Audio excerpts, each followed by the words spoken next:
اللهم إنك قلت وقولك الحق المبين الله أنكن سهم بانغانتك كني تونيي وأنت أصدق القائلين أنكن يعني سهانون بوتون تنغا ومن أصدق من الله قيلا قوغانتون تدينانتي الله دياميا ومن أصدق من الله حديثا قوغانتون تدينانتي الله مسلانينا قل صدق الله فاتبعوا ملة إبراهيم حنيفا أننتي الله سبحانه وتعالى لتنكو أغانتو كيرو نبي لا إبراهيم كيلين كما كمن ينجنتين بكا في لكبينها اللهم إنا نحمدك ونستعينك ونستهديك الله كوانتي غنا ودمي مرنا مغا وكاندي مرنا مغا ونستغفرك ونتوب إليك وقفر جسي مرنا مغا وتوب نكاتي أنكينا ونؤمن بك ونتوكل عليك ونثني عليك الخير كله وكسونتين أنغا وسنبني أنغا وانكوفنا خير دامان شكوهمان تندنغا نشكرك ولا نكفرك ونخلع ونترك من يفجرك وانكوفنا أنت في سرين الله ودوب وسنبك فوسوي عندنا ويمن تقولنا يمكبي أكما غبرنا اللهم إياك نعبد الله أكون أنك نبتا ولك نصلي ونسجد وكسلني أن يدنا ونتنغلني أنك ندنا وإليك نسعى ونحفد وكو أترني كاتي بتي دينجيرا أنك ندنا وانتيغنا نرجو رحمتك ونخشى عذابك وان بني وكنجيكي وكنانيا قاتينا إن عذابك الجد بالكفار ملحق أنيا قاتينا تكاهرون ويكتنا مغسري اللهم لك الحمد كله ولك الشكر كله الله تيجين شكوهمانتي كين عندنا أركوفا ندين شكوهمانتي كين عندنا وإليك يرجع الأمر كله علانيته وسره هو شكوهمانتي ساجني كاتا أنكينا أفي ببانغانتيني باي بفوكونتيني كنتوا ساجني كاتانا فأهل أنت أن تحمد أنكني تونكاي كبغان قوا تيجيني وأهل أنت أن تعبد أنكني تونكاي كبغان قوا بيتيني وأنت على كل شيء قدير هو سكوهمانتي كن سكوهمانتي أنكندانا لك الحمد بالإسلام ولك الحمد بالقرآن تيجين عندنا تسلام وكانغيرون إسلامنا تيجين عندنا القرآن كبانغير كينوي ولك الحمد بالمال والأهل والمعافاة تيجين عندنا تنابورينا تيجين عندنا تي دونكونا تيجين عندنا تي العافية وانغير كينوكوي كبت عدونا أنغير قلنا أنغير كمبيندي يا ونكما تيجين عندنا تيكينا وأظهرت أمننا أنغير نتافينو أنغير كمبانغاندي أودانا وجمعت فرقتنا وجماعتين تيجو أنغير كهما مي ومن كل ما سألناك ربنا أعطيتنا أرفوسكم من تكوير أنك نياغا كين عندي كين كينوكوي فلك الحمد والشكر كثيرا كما تعطي كثيرا تيجي أنك ندعنا أركو فاندين جبين عندنا قو أنغا هو جبين كيني مغوكبري كين جبين مغوكيري وانتي غانا كين مغوكما اللهم لك الحمد حتى ترضى ولك الحمد إذا رضيت ولك الحمد بعد الرضا الله تيجي عندنا مانغان دونغي تيجي عندنا بيرامبي أنغنا دونغي تيجي عندنا دونغي قاهل تيجي عندنا ولك الحمد على كل حال تيجي عندنا الحال عندما نشوفهم تين كما لك الحمد كالذي نقول وخيرا مما نقول ولك الحمد كالذي تقول تيجي عندنا أنجركم وكبي تيجي عندنا وغراكو تيجي عندنا قو أنجراكو نانتون تيجا كن تيجي عندنا اللهم لك الحمد أنت نور السماوات والأرض ومن فيهن تيجي عندنا كنيا نكامبتو نيري نورندانا أدو نيو أدو هيبيجي كندو منغا أدو هيبيجي ينو منغا ولك الحمد أنت قيوم السماوات والأرض ومن فيهن تيجي عندنا أنكنيا سيجنتين تيكامونغا أنتيجنتين تينيونغا أدو هيبيجي ينو غوندي ولك الحمد أنت الحق ووعدك حق ولقاؤك حق sige ngandanga anke na tongunye anke nyina anke ni tongunye anke malle mago ke kan ni tongunye والجنة حق والنار حق والنبيون حق angar janna ke ni tongunye anyi me kan ni tongunye annabi nyimu kan ni tongunye محمد صلى الله عليه وسلم حق annabi make muhammadu ken kisona ne manga kamma ken ni tongunye والساعة آتية لا ريب فيها القيامة ساعة كل تنيني سيكان تاكينغا لا إله إلا الله بيتي كمان انت أغانتي أنكينغا لاي المتوحد في الجلال بكمال الجمال تعظيما وتكبيرا تونغا كيغا بانانغا غانكاوتي أكالانكاونغا تتيمينغا tunga ke gabbana ganka wuti harampure nga dorontagu kebe qorengeni المتفرد بتصريف الأمور على التفصيل والإجمال تقديرا وتدبيرا tunga ke gabbana ganka wuti hinu yila kupenga afatan panchindendi ado hinu ngemolle magundi na hinu rakutundenga المتعالي بعظمته ومجده tunga ke kallanka wuta dorontagu nga ada khoragu الذي نزل الفرقان على عبده ليكون للعالمين نذيرا tunga kebe furqani kengeni hatam panche agirke nyankani komen kama nanya ikomonchu ko mantenda nga gongondi foyi لا إله إلا الله رب الأرباب ومسبب الأسباب وخالق خلقه من تراب beti kamanenta allaga he tunga kebe geri tegon fonu juko manten kamanga tunga kebe geni sababundana nga tunga kebe geri tego honu agir kuntaga bakanyi nyeundi سبحان من خضعت لعظمته الرقاب sonenga tunkandanga tunga kebe kanunga idumayankana adanga سبحان من لانت لقدرته الشدائد الصلاب tunga kebe ahinu la kutundaga moko kendi hi qotundi غافر الذنب وقابل التوب شديد العقاب yampandana na kenga junubunga tubanu lagandana na kenga akenge nyanga kate ken qotengeni لا إله إلا هو عليه توكلت وإليه متاب beti kamanenta allaga he kwa sageni kata kenga wa sageni kata kenga wa khibarunchu kohmante ken sageni kata kenyi وصلوات الله وسلامه على نبيه وحبيبه محمد صلى الله عليه وسلم kisone nemanga anabi nyimen kama ado akanan kama muhammadu kisone nemanga ken kama الذي أرسله إلى كافة الثقلين بشيرا ونذيرا محمد كبه أجر خيكاتي هي قطن بليا كنغني فتدونكو أدو جنة دونكو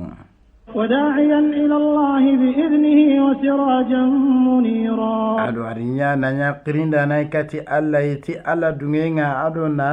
لامبا كبه نانورو ناكيني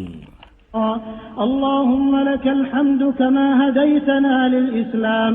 الله تنكان أنك تنكا تيغاندينا أنك ما أنجرو أكو أنجرو أكاندا تسلاما غونا وانتي غانا كين كما علمتنا الحكمة والقرآن أنجرو أتويني هنتوا غونا القرآن ولك الحمد على ما يسرت من صيام رمضان وقيامه أرو تيغي غاندا غانجر هونو ندورا غالي سومي أرو سونغا سونشيكينغا وانتي غانا كين كما وتلاوة كتابك العزيز أرو أن قرآن دريكي كين قرانيه الذي لا يأتيه الباطل من بين يديه ولا من خلفه تنزيل من حكيم حميد قرآن كبي غاري غاندير ناجون دومين غادا فالي قرآن كي ينقاني فوا نبو كي تانان كمانغا كماني كبي تيغاندي فوغيني اللهم إنا عبيدك بنو عبيدك بنو إمائك نواصينا بيدك. الله أكون أنكم مونيي أنكم يقول مونيي أنكم يعرول مونيي وتنينتو كنا كتندي. ماض فينا حكمك عدل فينا قضاؤك. أنكيتين كندانجنتين نوكو كما أنكيتين كتلونتين نوكو كما كوي. نسألك اللهم بكل اسم هو لك. وانكي نياغانا تتوسو كينغان كندانغا أورا نياغا تكينغا كوي. سميت به نفسك أو أنزلته في كتابك أنجر كنتو كنا أنكي نيميلا مانجر ينقندي كتابك نغن كينغ القرآن يورا نياغا تكينغا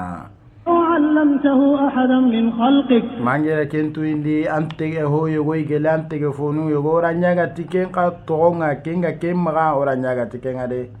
أو استأثرت به في علم الغيب عندك. مانجرا كن تغوي كبي أنجر كن فونا نيمينو كونغا أندا كن تغوي أوران خليت كن قايكوي الله. أن تجعل القرآن العظيم ربيع قلوبنا. أن قرآن دريكي أن كن لو أصندوموندي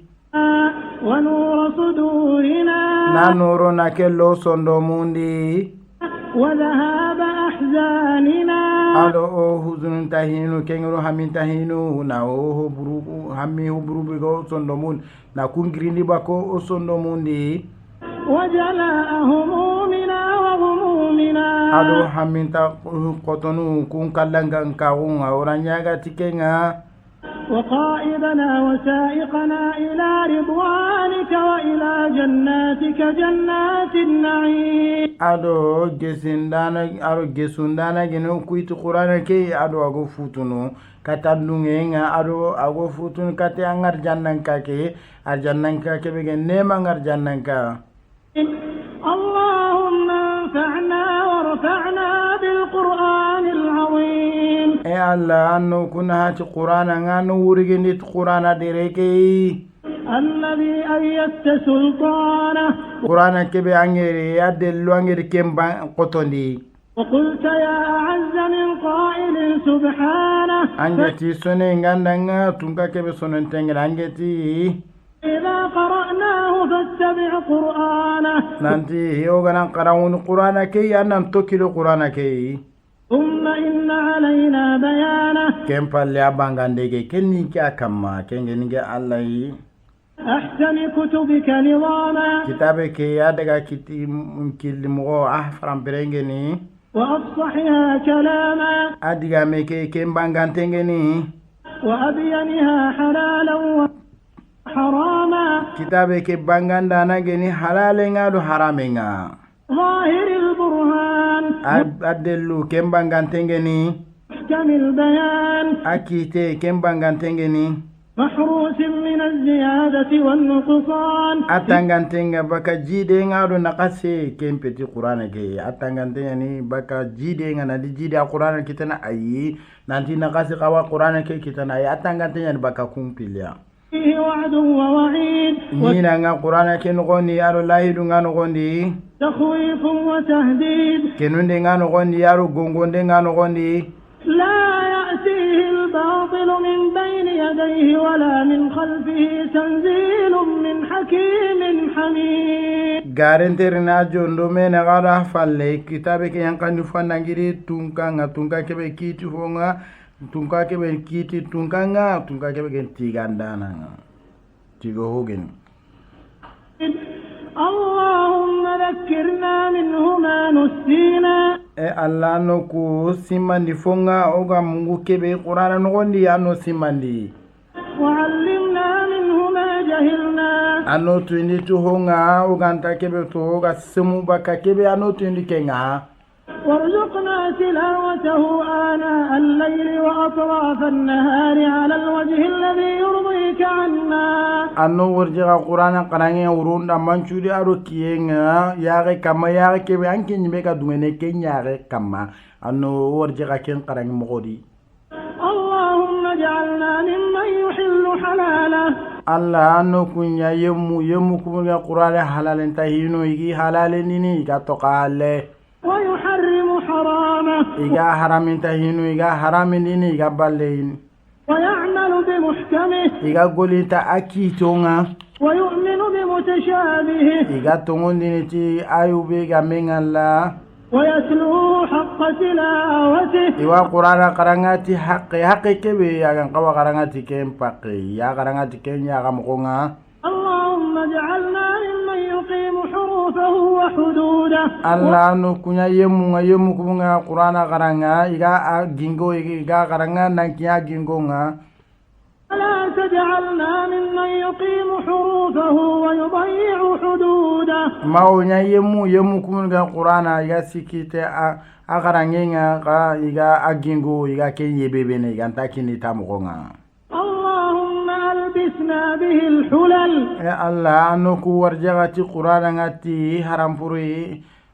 وأسكننا به الظلل anna warjagati qur'ana suruhun tagenga no warjagati qur'ana nga suruhun tagenga وادفع عنا به النقم anna nyontondi bako magati anga katenga وزدنا به من النعم anna jidi no okamatin nemanga يا ذا الجلال والإكرام tunka kallamunte karo tunka dereke اللهم اجعلنا من أهل القرآن Allah no kunyagi li qur'ana dun konunga الذين هم أهلك وخاصتك يا sore mukumunu kungere andun konunga kare kare ta suronga anno kunyagi li kunchorowi ذا الجلال والإكرام tunka kallamunte ke tunka dereke oranya ka koi اللهم اجعل القرآن العظيم لقلوبنا ضياء Allah na qur'ana dereke nya osondo munda nga qurei ولأبصارنا جلاء anna nyaw ya gunda nga qurei ولأسقامنا دواء anna nyaw tunda nga sahari ولذنوبنا ممحصا anna nyaw junubunda nga yampafoi وعن النيران مخلصا ado anna nyaw nga imbenda nga kalasifo ago kisin baka imbenga اللهم اجعله شفيعا لنا وحجة لنا لا حجة علينا Allah na qur'ana ke nyaw nga kanyondi hoyi anna nyaw nga delle ku danga ma nyaw nga delile nga ku kamade اللهم اجعلنا ممن قاده القرآن إلى الجنان Allah anna nyaw qur'ana nga qur'ana go futunu katar jannai ولا تجعلنا ممن أعرض عنه القرآن mawnya yemme kunu qur'ana ga baraya qur'ana di falle kuya فزج إلى قفاه في النار igara yontoti kofunga kati imbenga igara yontoti ikofunga ifalle kati imbenga يا واحد يا قهار tunga banange tunga karabandana nga اللهم وفقنا في هذه الليلة المباركة Allah ukuranya ga anno gemallema woti ke wuru berikante لما تحب وترضى ti honganga kebe mularo anga dungene kebe اللهم انقلنا بالقرآن من الشقاء إلى السعادة Allah no ku wutun ti qur'ana nambugo germe jiga gunga nanga wara na bugu germe jiga wona na wara wulingin tagunga ومن النار إلى الجنة no wutun baka imbenga katar jannai ومن الضلالة إلى الهداية no wutun baka sankuenga kati kandenga ومن الذل إلى العز يا no wutun baka kallanka kati kallanka unga ذا الجلال والإكرام tunga kebe qorengeni tunga kebe derengeni ومن أنواع الشرور كلها إلى أنواع الخير كلها يا حي يا قيوم ado no wutun baka nyagali mchuko manten ndanga nonenga kati nyagali kebe gebengeni aga no kono tunga kebe geni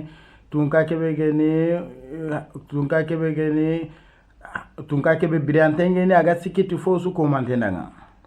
اللهم وفقنا في ليلتنا هذه إلى ما تحب وترضى Allah no ku gemallema wunti ke wuro ti fonga anga kebe mulla anga dungene ti kebe yi وفي كل أعمالنا يا حي يا قيوم aro ku wingo lunchu ko mantenga tunga kebe birantenge na sigintenga ti fofo su ko mantenga اللهم صل وسلم وبارك على نبينا محمد Allah na kisone ne manga ananya aro bereke ananya wone binyiman kama kengeni Muhammad wa ولا تجعل لنا في مقامنا هذا ذنبا إلا غفرته maga nyangendo okudi ke sigi dingirai junubu wa mangara junubu ke yampa ولا هما إلا فرجته hammi sugo o sondomunga ke sigi dingira na su wasabaka ولا كربا إلا نفسته ado kote sugadi anna kote ke wurigin bako kama ado tambo sugadi mangana tambo ke tuga إلا قضيته ado tambo sugadi anna tambo ke tuga baka ku kanenga ولا مريضا إلا شفيته ado wotunte sugo odi ke sigi dingira anna wotunte ke anna awote anna sahandi ولا ميتا إلا رحمته ado fure sugadi okuli anna fure ke anna pinne ولا مظلوما إلا نصرته ado tonde sugo ton yemme sugadi mangira dema ولا ظالما إلا قصمته ado tonde serebe tonyo anna kama kadema ولا عسيرا إلا يسرته ado kote yemme sugadi mangira noya kama ndanga ولا حاجة من حوائج الدنيا والآخرة هي لك رضا ولنا فيها صلاح إلا أعنتنا على قضائها ado hajukumu sugo odi duna hajukumu ado lagara kota hajukumu kibar begi di lagara kibarendi kenya ganke nokunga anandunge adanga kamandanga ado anna surondi adanga mangira akamandema akibare kedin ويسرتها برحمتك يا أرحم الراحمين أنا نون أخبارك نون دي تي أمبينينغا تونكا هينانا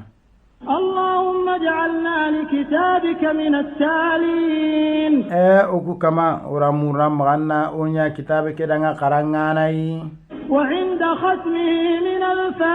الفائزين أدو أتمي برينغا أنونيا جلي تقدير كتاناي اللهم اجعلنا عند ختمه من الفائزين الله نكونيا جلي قرآن تمي دينغراكي جلي تقدير كتانوي وعند النعماء من الشاكرين أدو نانيا نيما نكونغا مبو كوفا دانا أكامغا كوفانا وعند البلاء من الصابرين أدو بلاون دينغرانا نانيا سبيراناي ولا تجعلنا ممن استهوته الشياطين ما كنا يومنا سيطانك سرقب سانكوندي فشغلته بالدنيا عن الدين أجر يكون شغلا دوناري بك لغرا كوتا موروندي فأصبح من النادمين أكمل لغيري نمسانا وفي الآخرة من الخاسرين لغرا كوتا غري أنيا سير بونونتينغا أنيا جلي سير بونونتينغا إلهنا أكو كما قد حضرنا ختم كتابك أكوري أن كتابك تيمي برينغا ولذنا بجنابك أنو كنتوندي أنكارانغا فلا تطردنا عن بابك ماوكو قتبك أمبول لقيكيدي فإن طردتنا فإنه لا حول لنا ولا قوة إلا بك anke ngano ko kataba kampo lake anna to nanti hilanto kuranga sembento kuranga agantiti anke nyayi beti kamanenta agantiti anke nyayi tunka لا إله إلا الله beti kamanenta agantiti anke ngallai عدد ما مشى فوق السماوات والأرضين ودرج ho su haqqe kebe ga kamundo arufo su haqqe kebe ga nyondi yusu ko mantem pakke oranti gati ken pakke nga aro hibe ga nyongure haqqe su ga kendi oranti gati ken pakke والحمد لله الذي بيده مفاتيح الفرج aro tunka kebe tige nganda nga tunka kebe wose ken qarleme ken amga ana o qibaru ana wosenya o qibaru ndide يا فرجنا إذا أغلقت الأبواب tunka wosenunde tunka kebe wosenga maga ana wosenu do qibaru ni birambe gana fola kente gade ويا رجاءنا okujikana انقطع وانقطعت الأسباب birambe sababu nungana kuti ger kunga kuti وحيل بيننا وبين الأهل والأصحاب igarro okulo mena garo ku dunkonu aro kapalle mu igarro mena ga اللهم يا سامع الصوت kama ne ke mukana ngene aga makanye muko ويا كاسي العظام لحما بعد الموت tunka kebe ga qoto igrinden palle aga tiello no qotunde na qotunda kallem palle aga tiello no qotunde نسألك أن تجعلنا من أهل الجنة oranya ga no kunya gele arjana dunkonunga الذين لا خوف عليهم ولا هم يحزنون arjana dunkonu be kanne ganti danga iganta huzunu وأن تعتق رقابنا من النار annaku qannun foro baka imbenga بمنك وكرمك يا رحمن يا رحيم tampon nan ciragunga ti hinnan kama ne hinnan nan kama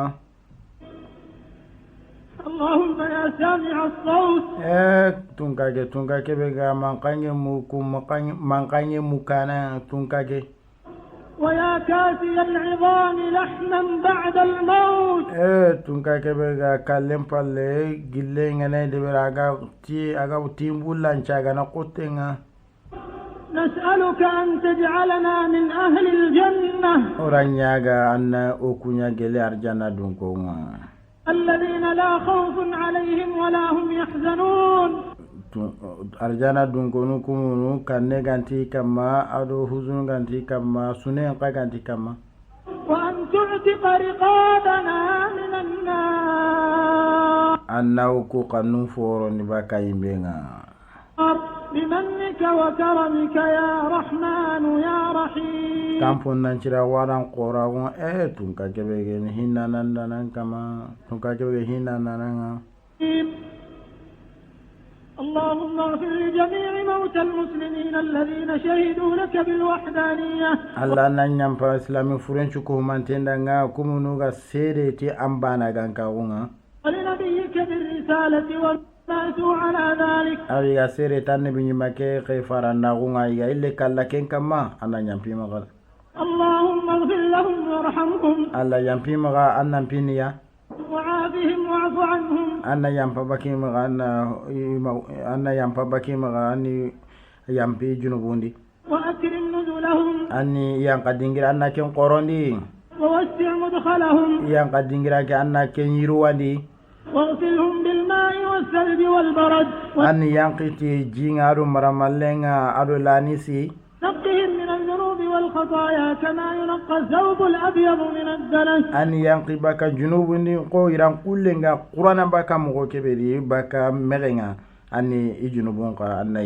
qur'ani baki junubundi kemmo اللهم وجازهم بالحسنات إحسانا alla ani tugati hosirenga hisiren taunga وبالسيئات عفوا وغفرانا anna yampa baki magati hoburenga ihoburunga حتى يكونوا في بطون الألحاد مطمئنين ma igana qabura kun gondi yakle taundenga qabura nun gondi la hadun kun gondi وعند قيام الأشهاد آمنين ado birambe gana gilla katibe hakle taunto وإلى أعلى جناتك سابقين ado inantere katangar janna ke game samana katinonga اللهم أنزل على قبورهم الضياء والنور Allah na nyankani qaburanun kama qure arun nur anna kenyankani qaburanun kama والفتحة والسرور ado yiru yaro sewe اللهم ارحمنا إذا صرنا إلى ما صاروا إليه Allah nan pinno kui obirambe ogana daga dingira yiko igagara dingira kebe annan pinno kui تحت الجنادل ogana qaburan kum bucinu kure والتراب وحدنا ado nyinyengure obanes ga sakka qaburan kun gondi اللهم اجعل القبور بعد فراق هذه الدنيا خير منازلنا Allah na nyengundo ku qaburanga birambe ogana duna fatana anya nyaka dingira kebe yang kadingira posirenga وافتح فيها ضيق ملاحدنا ano kabura kummeke annake nyiru andoranga liren kabura kannake liren kabura kannake nyiru oranga اللهم يمن كتابنا alla oku kitabeke anna teiganga odanga nakinu to tenga وبيض وجوهنا ano ya galaquna ken qurandi وثبت أقدامنا ano tambe ko anna ken sebetindi ويسر حسابنا ana kursi anna ken nyinondi kursi be ganyano akhbarundi anna ken nondi odanga وارزقنا جوار نبيك صلى الله عليه وسلم ano warjaga talla faring tagalle magunga nabi nyima muhammad kisone nemanga kama مع النبيين والشهداء والصديقين والشهداء والصالحين kayini nabi nyima lunga ado sedum purunga ado tonguntonga ado sedum purunga حسن أولئك رفيقا sere tagalle magunjuro sere be ganya ku tagalle magunga na ukun ka kun tagalle magunga اللهم أعز الإسلام والمسلمين alla na islama ko kana wuri garo islaminu chuko humante وأذل الشرك والمشركين anna kahira wana kenya magayan kanina logondi yaro mushriku kila kapanu ودمر أعداء الدين andina ke aqonno anna kun helekindi واجعل هذا البلد آمنا مطمئنا وسائر بلاد المسلمين ado anna nyengindi ora ke debe kundu hakle tagu debe yaro islamin debe kutunchu komante اللهم آمنا في أوطاننا alla anna ko hakle tagu ndi okura ke debe di وأصلح أئمتنا وولاة أمورنا ano imanko anu kunchuro ndi ora nga aro khbarunga merene serebe kitundi anna kunka zuro ndi ora nga اللهم وفق جميع ولاة المسلمين للحكم بشريعتك alla anna gemundende beri kumunuga islaminu khbarun marandengi kitendi ti kite kebe ganjanate an shari'anga واتباع سنة نبيك صلى الله عليه وسلم alo inanto kiro annabi nyiman killenga keme muhammad kiso ne manga kama اللهم وفق إمامنا إلى ما تحب وترضى alla okura muram ganne gemundi ti honga anga keme mullaro anga dungene ti kebe اللهم خذ بناصيته للبر والتقوى alla ora muram ga anda lagandi ti itenga nyintunga ti alla mbete ngaro alla kanenga اللهم وفق علماءنا وقضاتنا ودعاتنا وجميع المسلمين إلى ما تحب وترضى يا ذا الجلال والإكرام alla okura muram ganna gemalle magunyoti okutwanuku ado himenugo kwarunga ado islaminu nchuko humantenga tifonga anga kebe mulla ado anga ndungantenga tikebe tunka kala muteke tunka dereke اللهم آمنا في أوطاننا alla okura muram ganna hakle tawo kino ku debundi وأدم الأمن والاستقرار في ربوعنا anna dumenya okura nga hakle tagindeno ado sebetienga o kanundi اللهم ارفع عن أمة محمد صلى الله عليه وسلم في كل مكان alla okura muram ganna wurigindi baka mamuri mantonga iga dingira sui anna wurigindi baki kama المحن والبلايا logontagu ado balawu والفتن والرزايا ado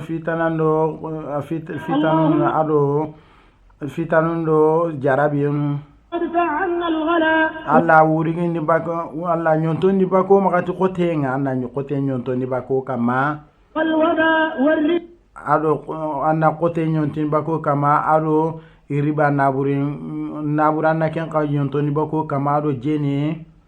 والزنا والزلازل والمحن وسوء الفتن ado ninya saralle ado fitina po bure والمسكرات والمخدرات ado kumuga sukuri nganyana ti hibebe aho kante ado sukuri nganyana ti ke aho khaya no kisi anna kunyon to bako kama والسحر والشعوذة وسائر طرق الفساد والغواية يا ذا الجلال والإكرام ado korote ado ya gaburu ado kilibure sugadi ado kilibure nga tunka kallamuteke anno ukisi baka kusui اللهم أصلح مناهج التعليم ووسائل الإعلام في بلاد الإسلام. الله ورا مرمغا أن سرندين دي أو قران كيلوكو أن سرندي ورانغا أو خبارونغا سانكني كيلو بي إسلام دبونغا أن كونكا أن سرندي ورانغا. اللهم اجعلها قنوات توجيه وتربية. الله مرمغا أن نيا هايندي دينغرانو بوسيرينغا أدو هايندي دينغرانو بوسيرينغا أدو مراني دينغرانغا. ولا تجعلها وسائل هدم وتدمير للقيم والفضائل. مغانيا أورانغا نانتي أوا غوريجي nga maganya oranga guruje nga aga guruje nyana sikenda harmari ma gunci ke aga nyana adanga guruje aro fasan ta guruje. اللهم ول عليها الأكفاء يا ذا الجلال والإكرام. الله كرام ورام غنا سري بيسي نكو خبارو كو كما يبنوغي كروسي ني كنген خبارو nga sankni dingirabe awre خبارو nga hayni dingira ko be suro kumunu iraga siki خبارو nga. اللهم وفقنا في هذه الليلة المباركة وفي سائر الليالي. الله نوكو جمال ما غوتي كي ور بريكانتي ارو ورون كوتو مانتي لالتزام طريق التوبة النصوح. كيلي لاغاندينغا كيلي كيبي توبي كيلينغا توبي قول توبي نغون قلاغون توبي كين كيلي لاغاندينغا انا كينو دورانغا.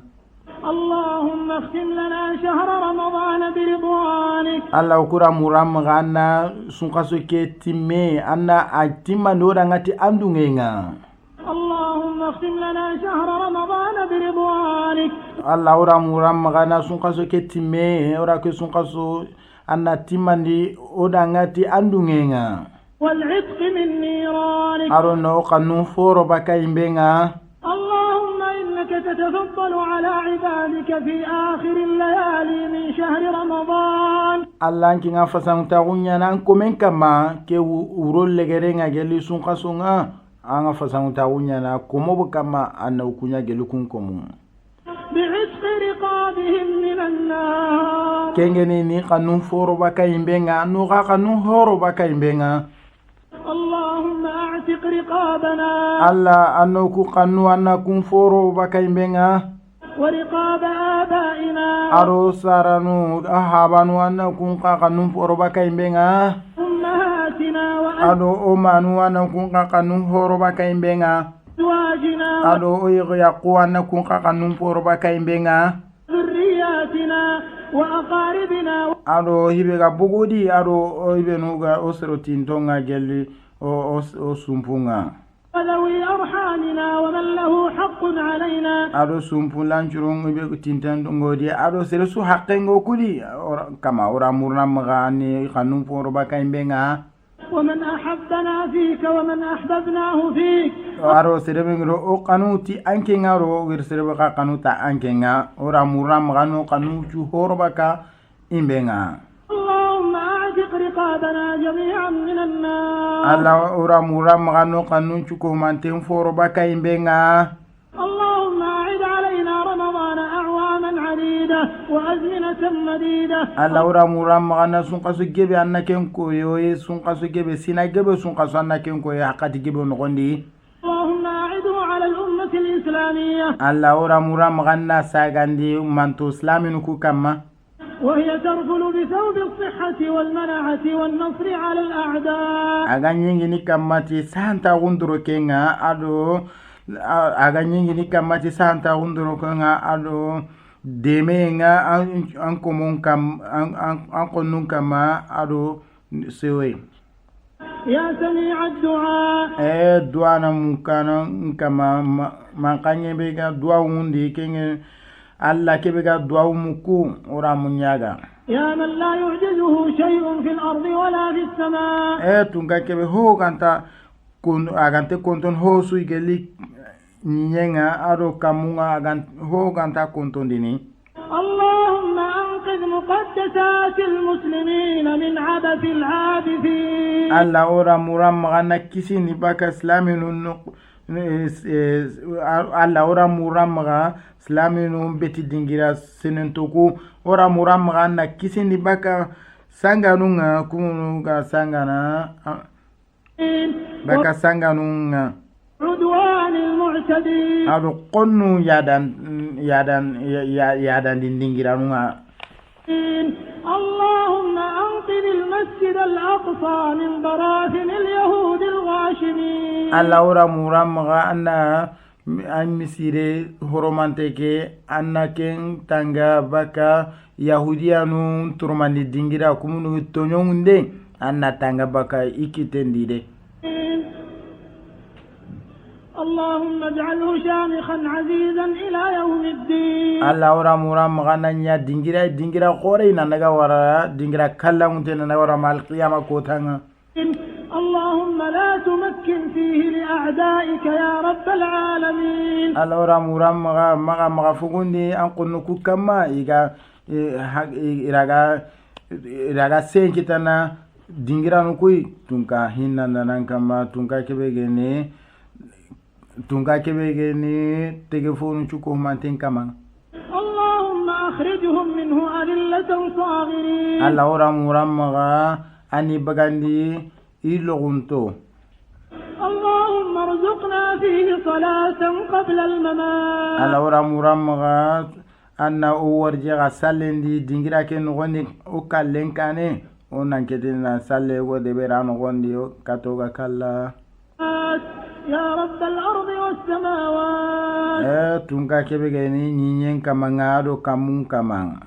يا حي يا قيوم tunka kebe birantenga na sigintenga ti fofo suwa اللهم انصر إخواننا في فلسطين وفي كشمير وفي كل مكان alla ora mura magana o akhinu kumunga Palestine dingiran jamanenga ani dema aro o akhinu bega kishmiri jamanen dingira ngani gadema aro islami lemmenga dingira suga di dingira suri ani dema ken dingira اللهم ارفع الضر عن المتضررين alla ora mura ma tore mana tora ngutubaka kama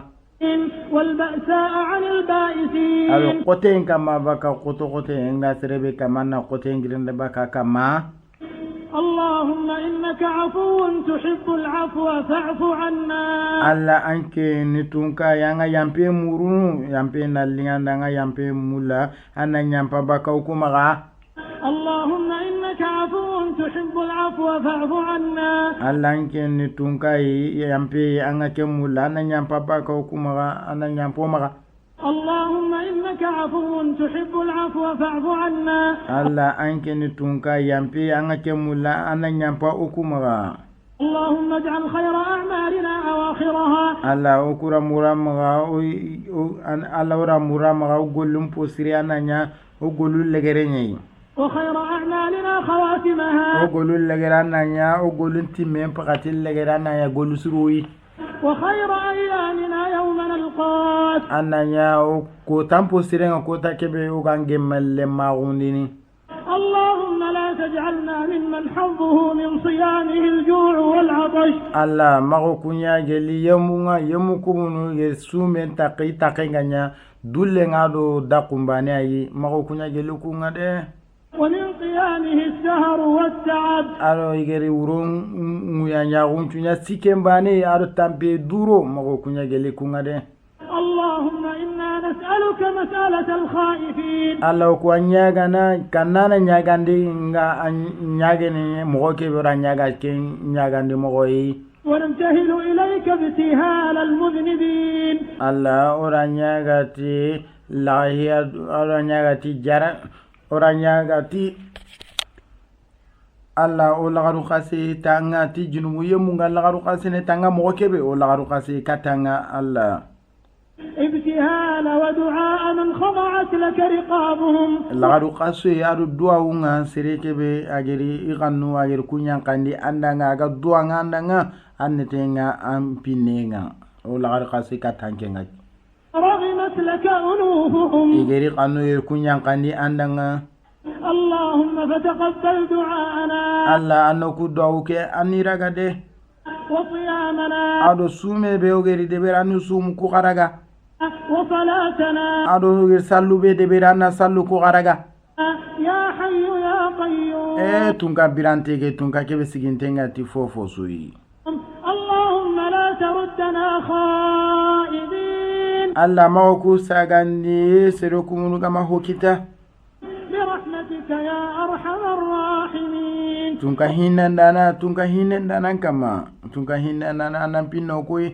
ربنا تقبل منا إنك أنت السميع العليم alla ana lagandi o kudanga anken tunka kebe mukana ngai to ana ganankenga وتب علينا إنك أنت التواب الرحيم ano tubillaga anken tunka kebe tubananga hinendana kama اغفر لنا ولوالدينا ولجميع المسلمين ana nyampo okumaga aro saranun pili aro islami chuko humantana nyampa osumaga الأحياء منهم والميتين aro hibenu ngelintengeno kudi ana nyampe kun kaya maga aro hibenu ga kara gelo kudi ana nyampe kallanu kamaga برحمتك يا أرحم الراحمين tampinenga tunka hinendana nampinno gui ana nyampo maga سمعنا وأطعنا o mugundi go odunge angeri kebe kino odunge gui غفرانك ربنا وإليك المصير yampanan kama o khabarun chuga sageni katte anke nyama ربنا لا تؤاخذنا إن نسينا أو أخطأنا alla magaragandi okudi oga mungu kebe maga kella magoraga tikenga amma oga trombe na kebe de beri magoraga tikenga de ربنا ولا تحمل علينا إصرا كما حملته على الذين من قبلنا alla magallikiro kama like kebe angel liki kote kero ko angel liki kote lo yemme kama yemu kumunu iga same ku kane ربنا ولا تحملنا ما لا طاقة لنا به alla maga horo ku kama oraganti ketin kebe danga maga kello ku kama de واعف عنا واغفر لنا anna nyampo ku maga na ojunubu nyampa وارحمنا أنت مولانا nampinno kuy anke nyano obisi ananga فانصرنا على القوم الكافرين anno ku dema yemu kumu ga barankenga anno ku dema kun kama de kungen kahirununga سبحان ربك رب العزة عما يصفون sone nga tunka khoreke iga kebe magankutu lona kama nanti lemme amgane sone nga danga Allah sone nga ankama bakakenga وسلام على المرسلين ado kisiye nga anke farun kama والحمد لله رب العالمين ado tige nga Allah subhanahu wa ta'ala ranga kebe geni tege fonu chuko humanten kamanga صلوات الله وسلامه Allah kisiyara neman kenni على خاتم النبيين nabi nyumanin timandana nabi nyunga timme tikebe وسيد الأولين والآخرين ado serefanu nyimanko ado seref legorunka imanko نبينا محمد o nabi nyumake kengen Muhammad ya وعلى آله الطيبين الطاهرين ado adun kono kumunu sennengeni وعلى صحابته الغر الميامين ado asahaba no akapalemu kumunu iyagalla kunkullungeni وعلى التابعين ومن تبعهم بإحسان إلى يوم الدين aro yemusu ga toki dia aro serebenu ga toki do kunka halle tihu sirinta kunga nanaga warama alqiyama kotanga mare muson ko duawke asigeri wallahu subhanahu wa ta'ala tigana Allah subhanahu wa ta'ala kebe geri noye nyange sefenene ke kamba na ke duwa usuraga na ure ko wallahu subhanahu wa ta'ala tigana ken kamba mare mu wa murna gamaga agano duwa unyo odanga oro sara numpili ado o qaramugunu elle Allah subhanahu wa ta'ala ganni kenya o baraji mijendi alqiyama ko tanga ya rabbi Allah kenda ngempalle o ger ke duwa uraga na ure ko ke duwa nge keni Abdurrahman bin Abdul Aziz bin Abdullah Sudaisi qaramugani ke imanke ni ke almami ni ke ko soronga tu mo kebe nanti Sudaisi maka almami nyani lenki kota ke misiri be gani haram ado Allah fare sallallahu alaihi wasallam misiri ke kun nyimanka gona amaga ikhbaru maranden nkitenga aw kitendi lenki ken Abdurrahman bin Abdulaziz bin Abdullahi ken dike duwa nguyego ko sun kaso yogori kenya duwa hay ko gira wure ko agara ngamare muson ko na mbugu diga meni nanti oro siende be kharle mo ano o ete karamogon aga gana nyeri nanti no kube matelongo aga na telongo ndi ora ga ko na karalle mo kete karamogon na mbugu diga meni aga khinyani ara ga kapallema